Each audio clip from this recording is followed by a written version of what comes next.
Hey, everyone, and welcome to The Difference, a podcast highlighting leaders who are making a difference in their teams, their stores, and their communities. I'm Alexis Whaley. And I'm Drew Heller. Hey, Drew. So we had quite a great episode. Who did we have on today? We just had Rachel Carlson, who's the CEO of Guild. Guild is a partner that we have with our Live Better You $1 program, education program. And so her company was who we partnered with from the very get-go. And it was a fantastic conversation. We got into the future of learning, but we also got into what her company is very mission-based, and she as an individual is very mission-based. So what drives her? How does she grow from a company of just herself and a few others to a company that's going to be over 1,000 people? So they're still a startup. So how did that process went? And then we get into learning and several other things. So just a fantastic conversation. Yeah. She's a star for sure. And I know I took a lot away from it. I did too. And, something that was pretty interesting about this was we also talked a little bit about parenting and some conversations that you can have with your kids, also your teams too. So education can look very different, and we talk a lot about that. So I'm really excited. Let's go ahead and get into it. All right, let's go. What I thought we would do was talk a little bit about, for those that may not know Guild. So they know Live Better You, may not know Guild. If you want to just give a brief kind of overview of what your company does, and then I want to get into kind of the genesis of it a bit. But if you want to just describe kind of what Guild, the services you provide, and what the company is known for. Sure. Drew, thank you for having me. So Guild, my brainchild, for better or worse, was this idea that, 100 million Americans today need upskilling or reskilling in the next, call it 10 or 15 years. The politicians and labor economists haven't quite decided, is it 10 or is it 15, but it's coming fast. And companies like Walmart get that. But we knew that of the 165 million Americans who work, right? We've got 330 million Americans, 165 million work, over 100 million need upskilling and reskilling in the next 9-ish years, let's call it, through 2030. And we know that the system isn't designed to make that easy or accessible. And I had spent a lot of my time in the community college sector trying to figure out how do we make education more available to everyone, and realized there were just a whole bunch of barriers, primarily financial. Whether somebody had to take debt out to go to school and take on long-term debt and really own it themselves, or even companies that had these like generous tuition reimbursement programs that still required the employee to front the money, take out short-term debt, payday lenders, credit cards, you name it. And so we found that finances were the number one barrier, and number two, support. If your family, if your parents didn't go to college, if your parents didn't get a skilled trade certificate or navigate the, what I would call the upskilling economy of all these new boot camps and providers, like how are you supposed to figure out yourself? And so we knew those were the two problems that American workers really needed help solving. And so what we do at Guild is we work with employers like Walmart to open up the door to education and upskilling to employees. And we do it by, offering debt-free opportunities to go back to school, and then providing technology, payments processing, coaching, support, career services, so that anyone, because we believe everyone is capable of learning, everyone is capable of growing their career, so that anyone and everyone has access to everything they need to be a successful learner as an adult. That's awesome. One of the things when we went through and we started Live Better You and we were looking at different partners, one of the things that we were real impressed with is y'all's mission, Guild's mission. And that's, I think, probably drew us together faster than anything. But then also your passion for this space. And so I want to just talk a little bit about, like, where does that passion for you come from? I know you kind of, if I remember right, you grew up around the education world a bit, but where does that come from? Like, where did that start? Where in your life? Yeah, thanks for asking that. So I like to joke that my family runs an A/B test on higher education. On my dad's side of the family, dad's one of 7. He's the middle child of 7. Means he's the middlest of middle children. And my mom's the youngest of 9, which she means she's the youngest of youngest children. And so dad's side of the family, my grandfather grew up on a Great Depression farm on the Colorado-Kansas border. Nobody in his family went to college, but it wasn't inaccessible, right? He was white male in the 30s could find his way and then went into the Air Force, who also paid for his law school and his divinity school. So Air Force sponsored 2 master's degrees for him. And he fell in love with learning. Like, he never has stopped. He ended up going into public service. He was governor for a while, and then was superintendent of the largest school district in America in LA after retiring as governor. And he just loves learning. So he saved for all, and he had a lot of fortune in his life. He'll tell you, better to be lucky than good. He was able to save for all 7 of his kids to go to college. And then he saved for all 22 of us grandkids to go to college debt free. Wow. It was like the greatest gift I ever got. Like, I was able I then got to go to grad school early because I didn't have debt from undergrad. Sure. So I was able to manage the debt of my own graduate school. I got to start Guild in my late 20s, right? It just compounded the way that, I think that fortune and privilege compound. And I think set you up, right? Compound the opposite direction. It's the K shape. Yeah. And so on my mom's side of the family, my mom was only the second. So her dad was orphaned from Eastern Europe, orphaned here in the US, was adopted, finished 8th grade, and then got put to work. My grandma finished high school, but they were voracious readers, and they taught all 9 of their kids to read really young. And my mom fell in love with learning. She had a little nightlight on her crib because there was no beds. There were 9 kids, but there wasn't an extra bed in the girls' room. So she was 4 and she had a nightlight on her crib, and she read herself to sleep. So she's like a voracious learner, but she and her sister were the only 2 who went immediately to college, and it set them on a different trajectory. One other uncle found his way to school, but of the 9 kids, only 3 of them went, but they all kind of had, middle-class careers. Like, they have got enough learning from high school to survive in the 70s, 80s, 90s in any career. The knowledge economy now here, they're all fine. But most of my cousins then didn't go to college and didn't get any certificates or skilled trades because it was really hard at that point to then enter the unions to follow their dads into the trades. Yep. And so those cousins have struggled, and they're smarter than me. They're all smarter than me. There's way more IQ points on my mom's side of the family than my dad's. I can say that. And hopefully they're not listening, but go ahead. Hopefully. No, I tell all of them that. I'm like, the only difference between our 2 sides of the family was debt-free education. That's huge. Got it. So you kind of had this realization of how important education is. And then how did that transition to, hey, I want to devote a big portion of my life to giving opportunity to others? How did that morph into it? Yeah.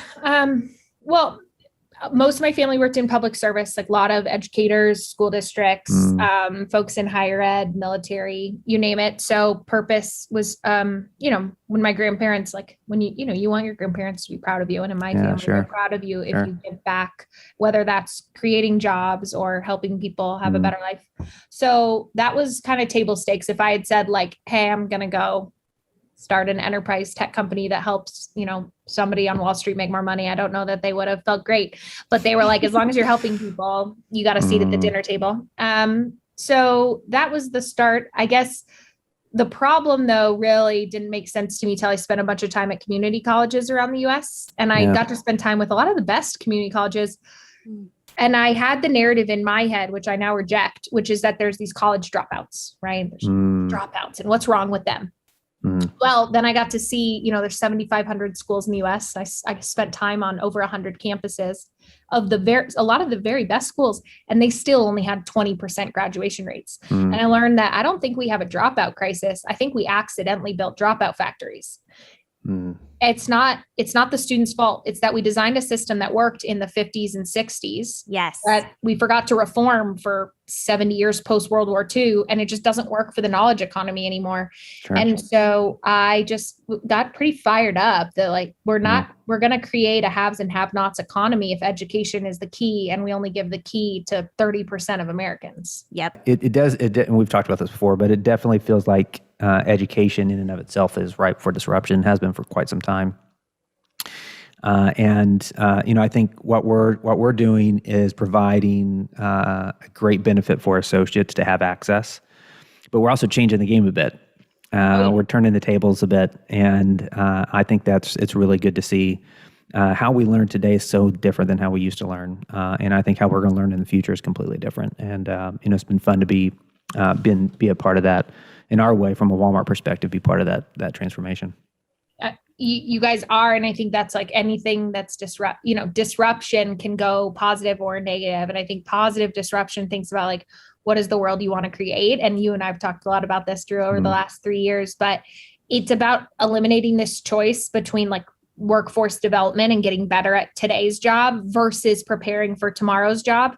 That's a luxury that many people feel like they have if they happen to have been born on third base, right? They get to do today's job and go and get their graduate school degree or whatever. But we too often tell everyone, oh, if you are, average American, you have to choose between getting better at today's job, doing these trainings, or spending money, taking your free time, spending all of your emotional energy, finding the advice to figure out how to go get ready for tomorrow's job. And oh, by the way, don't tell your company about it because they don't want to know that you're prepared. Like that's a totally false narrative that we've perpetuated in the US, or maybe it's true at some companies, but it's not true at the Walmarts of the world, the Chipotle's, Lowe's, Discover Financials that are trying to say, no, we want to help you be better at today's job. And we're going to honor that work. We're going to honor the learning you're doing on the job. And we can talk more about that. But then also, we're not going to shut the door for you to think about tomorrow's job, whether you want to be a manager or move into technology or e-commerce or whatever.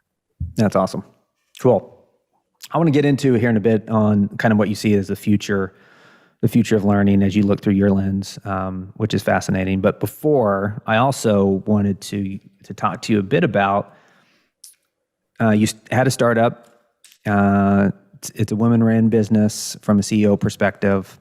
What have you learned just from a leadership perspective on how you start a company, how you build a mission, how you build a culture beyond the sales part to Walmart and to everybody else, like what we see, but you've built a culture internally that it's been fun to watch. What's been some of the leadership lessons that you've come across? Well, it's kind of you to say that you've seen like the fun stuff. You've probably seen the hard stuff too, because Walmart has grown with Guild, and we've made mistakes. And I'll tell you this, I actually told, Walmart's chief people officer, Donna, and I were on a panel this morning with Chipotle's chief people and diversity officer, Marisa Andrada, who I really admire. And I was telling Marisa and Donna that, I did 6 years at Stanford University, lucky me. I did a lot of IQ training. I didn't get the management and EQ training that I've seen at Walmart and Chipotle. And I'll give you two examples. The first, Stanford's famous for inventing technology. I had seen a bunch of really poorly run virtual reality. I had never learned anything on VR until the back of an academy. One of your teammates, Drew, took me and showed me that Black Friday training. And I got to sit in academy with the virtual reality on and learn customer empathy from the eyes of your associates. At Chipotle, same thing. Early in Guild's day, we did what we do with Walmart, where we were helping their training get articulated for college credit so that any Chipotle employee can earn college credit. And I read their people management training. I was wowed. And then I took it to our group of university presidents. And I said, guys, have you ever seen a better people manager training than this in a university setting? And they were like, no, this blows me away. So I think I had to unlearn a lot of habits that I learned in elite higher ed that are actually better taught on the job. So I'm grateful to a lot of the hard skills and technical skills and business skills I learned. But in my journey at Guild, I think I've learned a lot of the things that your people leads and your store managers are learning every day at Walmart, which is, how to approach all problems from a learner's mindset, how to empathize and listen without meaning you have to sympathize and solution. I was like a hammer looking for a nail on every problem when I was a young manager. I mean, I still am, but I made every mistake, So like people management has been my journey, because when you're a founder and entrepreneur, it's just you and the idea and you take care of it like your baby. And then you have to build the family. Right. And I now have a Guild's 900 people now, will be 1,000 by the end of the year. And I've had to learn how to be the leader for those people. Yeah. So on that, how do you let go? So we talk a lot about empowerment, and empowerment is on the flip side of control. And what we find for a lot of people that are first into like a team lead or even when you take your first store or wherever, it is really, really hard to let go and to allow others to do things. And I'm sure it's even more so from an emotional perspective. You're more connected to an idea as an entrepreneur. And a lot of entrepreneurs will talk about this. Like, it's tough to finally break yourself away. How's that process work for you? How do you drive empowerment across your team? Yeah. So, I obviously have become a student of the theories and practices about how to do it. And I'm a big believer that, and we talk about this a lot at Guild, that leadership starts with self. Our leadership journey, we talk about first leading self, then leading others, then leading teams, and then leading teams of teams. And I had to take that same journey myself. But for me, like, I knew the intellectual of parts 2, 3, and 4. I had to do the hard work of leading myself, and leading myself starts with trusting myself and then trusting others. And that's the second step. And so empowerment, I know when I feel myself holding on, like when I'm redoing somebody's work or grabbing the reins or stepping in and micromanaging, I have learned to check myself and say, all right, what's going on? Either I'm not trusting myself or I'm not trusting the person on the same side of the table with me. So I'm like a pretty big Brene Brown fan of, like, we're hardwired for connection, but when we don't nurture that connection, we start to tear at the trust, or we don't invest in the trust. And so normally it means I need to pick up the phone and have like a 15-minute conversation, or pre-COVID say, like, can we take a quick walk and for 10 minutes, just figure out, like, something here isn't right because I'm holding back from empowering you. And my job is to empower you. It's funny you bring, is it Brene Brown? Is that her name? Brene Brown. Yeah. So we were just talking literally 30 minutes ago about who would be fun to have on the podcast. And Justin's like, and I'm like, I don't even know who that is. Oh my God, Drew. And I don't know if I've been living under a rock, which typically happens in these podcasts. Alexis brings things up and I know nothing about. Just a little this bit. Could be one of those. If you can get Brene Brown, that would be magic. But that Walmart can do that. Yeah, that's what I said. Yeah. Hey, if we can get Rachel Carlson, we can get Brene Brown. I'm literally like, I will be following you around to tune in the day you have Brene Brown. Like, she's my number, like Oprah and Brene Brown are my number. All right. It's a challenge. Alexis. Yep. Yes. I've already made a note, send an email. Yeah. We'll see if that works. No, Rachel, I think it's amazing because a lot of times we don't take a lot of time to reflect either on things that we are currently experiencing, ways that we plan on leading. We have an idea in our head, or we have this picture of this is what it's going to look like. And we think we know where we're going to go down that path. But then, to your point, it's hard to kind of let go, or to either take risks, or to rely on people that maybe could do it better, but you don't know if they can. What are some of the things that you found yourself doing that kind of allowed you to break through that? So thinking through like tactical things. I know we have a lot of folks who listen to this podcast that really like hearing kind of those things that people are doing step by step, or what are some of those hands-on things that you've garnered? Yeah. So, I mean, Drew knows this because when he met, Guild was so early in our journey. And, I'm a female leader. I'm a young leader. And I felt like I needed to put on like my girl boss blazer every morning and like have all the answers to all the questions. And I needed to be able to tell my team exactly what to do, or else what right did I have to lead them? And I had a lot of imposter syndrome of like, God, these people are all older and smarter and more capable than me. Yeah. So I better have all the answers. And I like have unwound that, but I think 2020 helped me just unravel the spool because 2020 was so hard. And I had these moments both with my direct reports as well as the broader team at Guild where I just had to admit the mistakes I was making or the things I wasn't sure of. And what I learned in those moments was that that's what built trust. It wasn't me having the answer. It was me sometimes saying I didn't have the answer, or hey, I made a decision yesterday and it was the wrong decision and I'm changing my mind today. Right. And like those moments of admitting my mistakes have actually been the moments that I've both garnered the trust of my team and then deepened our connection so we can be a better functioning team. And I've given my team permission by doing that without even realizing it. I gave them permission to say, ooh, I have things I have to get better at too, right? Like we all grow up thinking you have to get A's. And like, I spent a lot of my time in higher ed. So we tell everybody, you got to get A's. B means you did something wrong. Actually, we have to unravel that whole thinking.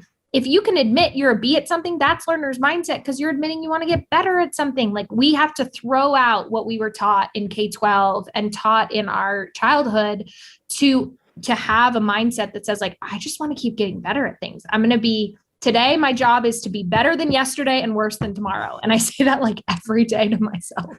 Absolutely. Yeah. The, I love the vulnerability aspect of it. Yeah, for sure. And for me growing up, just to be honest, a B was like a good thing. So I'm like, woo, yes, I made it through. So on that note, I've never met a perfect person, but I've met a lot of people who try to act that way, and it is tough as a leader to follow somebody who is like that. From a tactical perspective, and it helps. If you think about a team lead, we have a lot of team leads that will listen to this, and they were an individual contributor 9 months ago. Now they find themselves leading a team, and they're in the trenches every day. I talk about leadership inside of a store is a very raw leadership. It gets in your face, it's right there, and you're working with your team each and every day, and you're working with customers, and it can be stressful at times. But from a tactical perspective of how would you suggest somebody admit that they made a mistake to their team? So we have these things called huddles, where we bring people together at the beginning of the day, and they set priorities, and they say, hey, here's what we're going to go do today. And it's a chance for them to also give leadership lessons.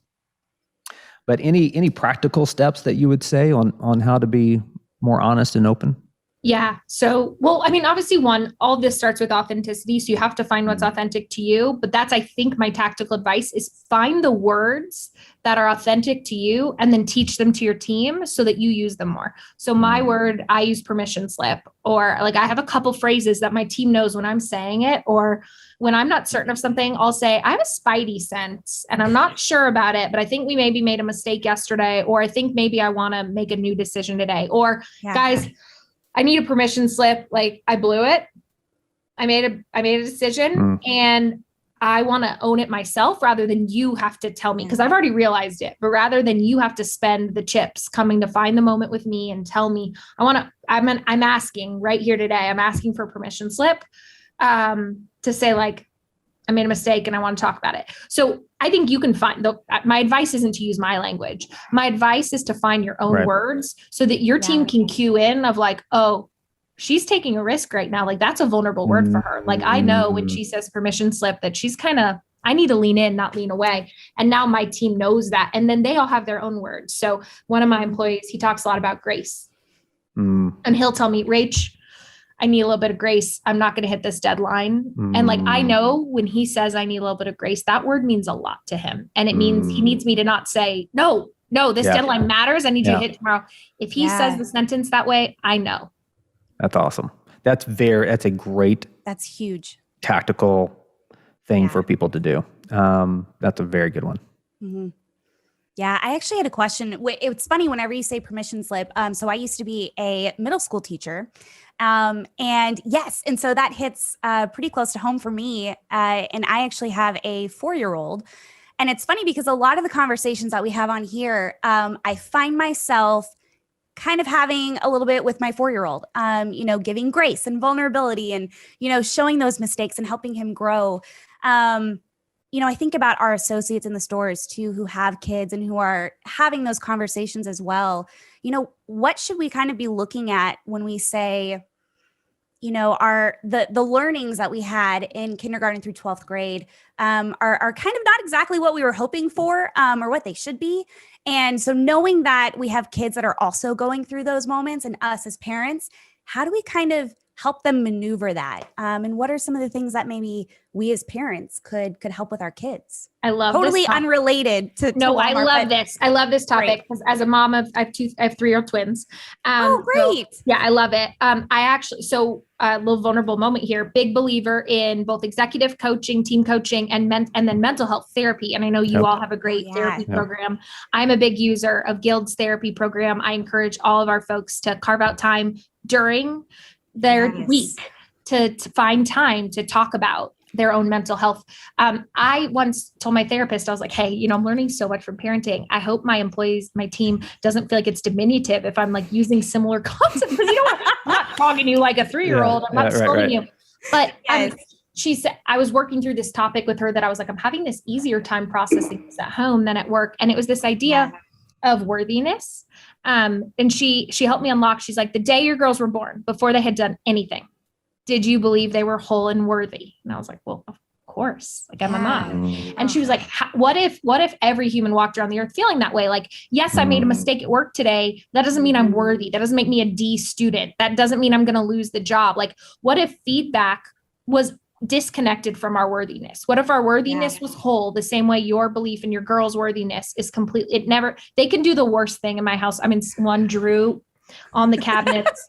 On Sunday, we literally let her we were watching for 30 seconds and she covered the cabinets in pen. But like, I never questioned her worthiness in that moment. But somehow what we learned in K-12 was that our worthiness is tied to our output and our production. Yeah. Yes. And for those of us who are type A, we get really nervous that if we unhinge those two things, how will I work hard enough? Will my team work hard enough? That's right. What if I give too much praise? What if we get all anxious about this. And so this idea of, we are all worthy, we are all deserving, and feedback can be totally disconnected from that. And we can still admit we made a mistake yesterday. We have something to work on. We have room for improvement. We're not a perfect fit for the role we're in today. Any of those conversations can then be really rewarding and oriented towards growth and not a criticism of somebody's worthiness.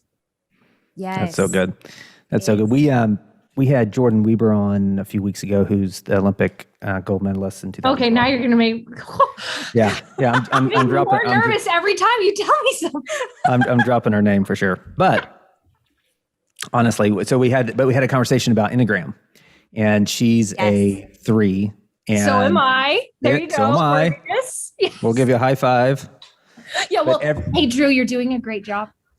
Oh, thank you. That's how it's so are you, Rachel. right? Sarah, you're performing really well. But it's this feeling of performance, right? And that your value is tied to results and performance. Yeah. And she had some really interesting conversations around that. But the other thing that's good, and I'm glad that you're talking about mental health from an associate perspective, is everybody comes at things so many different ways. Like your beliefs is based off of your experiences. In the way that you grow up, the experiences you have is what brings you to that moment, and that's how you respond. And knowing those things about your team members helped you build those relationships, and knowing how their mind works and how they approach things and what motivates them and what demotivates them, because we all have different capabilities there, right? And different ways that we work. Fascinating. I love that. I love Enneagram. Oh yeah. It's good. Yeah. How have you kind of used it at work in your personal life? As a parent, I find myself doing a lot of reflection. I'm a 7 and a 2, so that can be very problematic. That's why Alexis and I are really good at podcasts. She's a 7, so she's having fun. I love it. And I'm like, trying to make sure we get stuff done here. This is my party because I'm a 3 leaning 7. There you go. Hey. There you go. Here we are. Nice. So, okay, this is actually, I feel the same way about the discipline of like personality and self-help quizzes, the same way I feel about the language. I actually think they all can work. I think what they give you is a common language to share and review. Like, think about all we just did was share numbers with each other. And I feel like more connected with this right now. And I feel like I know you better now. And so any tool, like I think anytime you peel back the onion layer with yourself and your team, you create more opportunity for shared connection, which is why that's how we make meaning. That's awesome. I don't know if I've ever told you like how we started down this path. Like personally. So growing up, I struggled in school in general. It took me a while to learn to read and spell, and really struggled with tests, and got through college somehow. Couldn't figure out a way to get through the GMAT, tried, ended up getting an MBA somehow, and kind of struggled my way through. And then right before we contacted you, I had figured out that I had dyslexia, and because my son was diagnosed with it. I was about to ask you that when you started with your beginning. Yeah. And there was something inside of me that says, there's value in the work that you do. There's value in experiences because I learned very experiential, and that this can't be the only way. And that's what spurred me on to this idea that giving people the opportunity that may not have been just wired in a way, or the opportunity, to your point, the opportunity, like your mind was more around the opportunity. Mine was like who they are as an individual.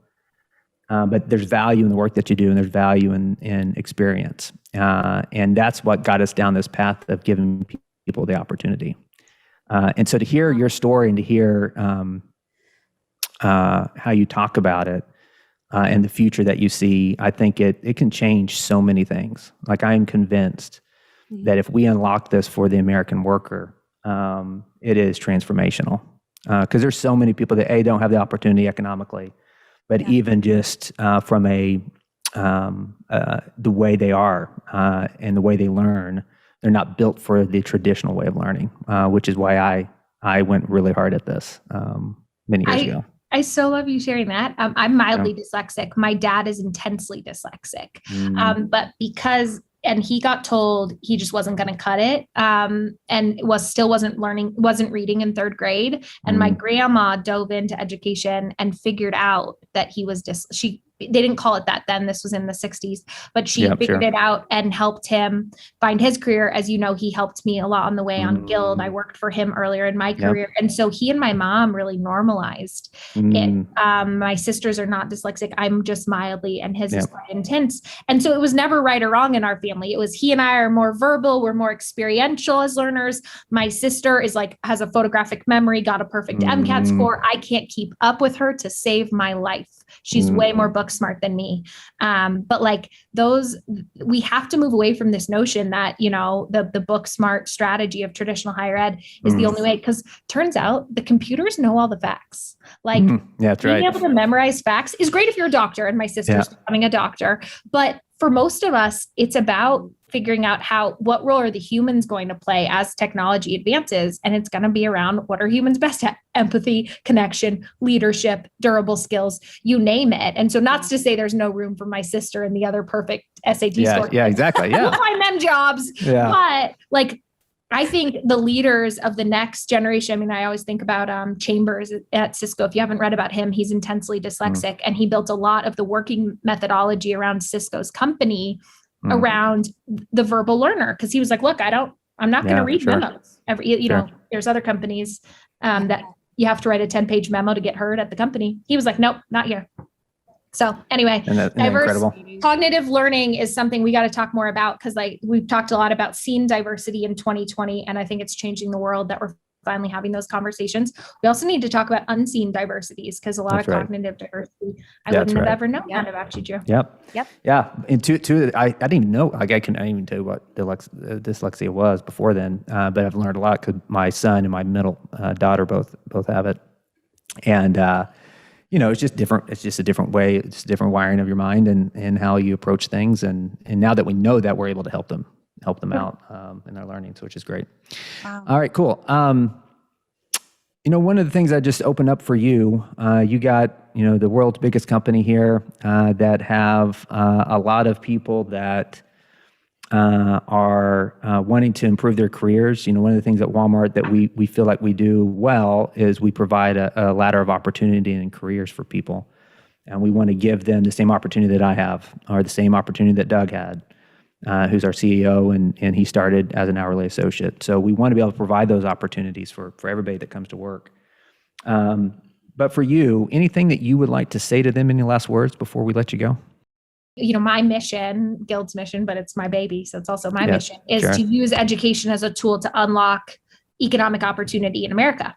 And I believe deeply in the companies that are creating career mobility. And I think Walmart is one of the best examples in our lifetime of that. And so the privilege to work with you all is a privilege I take very seriously. But anytime I get a chance, when I'm at Walmart shopping, I always ask everybody, because I think a lot of people just need to know we believe in you. I don't even need to know you to know I believe in you. I know I believe in you because I believe everyone can learn. And I believe that talent is equally distributed in every zip code in this country, in every corner of this globe. And I know opportunity is not equally distributed. And my vision for the world is to reverse that, so that opportunity is as equally distributed as talent. And what I love about the fact that Walmart's within 10 miles of almost every person in America is like the ability to work at Walmart means that if somebody wants to go unlock opportunity for themselves, you all have given that option to 90+% of Americans who can go apply for a job with you all. So my ask is, if you're listening to this and you're thinking like, why aren't I learning? I want to go, get back to school. Maybe you, like Drew and I, wonder whether you have something that's held you back in your reading or writing skills, or you were told you weren't good at math, or you have imposter syndrome because you're a female and you got told women aren't good at science or technology. Like, give us a call, talk. I've got 400 people at Guild who are my coaches, and I was a coach and they now are Guild coaches. They believe in you too. I can already promise you that. And they want to talk to you about what is that next step you want to take to invest in yourself. And our job is to be that support system, so you don't have to be the only one believing in yourself. That's awesome. Wow.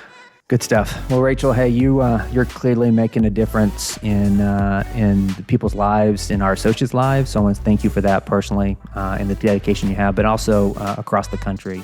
Your guys are making a difference, you and your company. So I just want to say thank you from a Walmart perspective, and thanks for your time, and looking forward to our partnership in the future.